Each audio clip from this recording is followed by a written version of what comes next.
চলো যাই ঘুরে আসি, কিন্তু কোথায় সেটা জানতে হলে ভিডিও শেষ পর্যন্ত দেখতে হবে।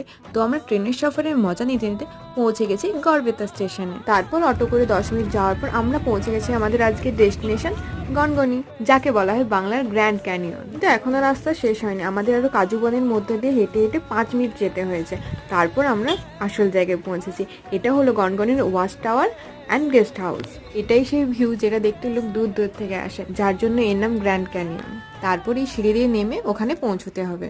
তারপর পাহাড়ে উঠবো বলে কত করে হেল্প চাইলাম, কেউ আর ঘুরেও তাকালো না। এত সুন্দর ভিউ দেখে ছবি তুলবো কি, হেসেই মরে যাচ্ছি। উফ, নদীর এই ঠান্ডা ঠান্ডা জল আর ঠান্ডা ঠান্ডা হাওয়া, এ এক আলাদাই শান্তি। তার সাথে এত সুন্দর একটা সানসেট দেখার সুযোগ, গনগনি গেলে এটা কখনো মিস করবেন না। আর গনগনির মাস্টার একটা জিনিস হলো অমৃত কুলফি, গায়ে দুধের চাচির কুলফি, যেটা খেতে একদম অসাধারণ এবং পুরো পিওর। তো আপনারা কিন্তু অবশ্যই ট্রাই করুন। তো দেখা হচ্ছে নেক্সট ভিডিওতে। Thank you.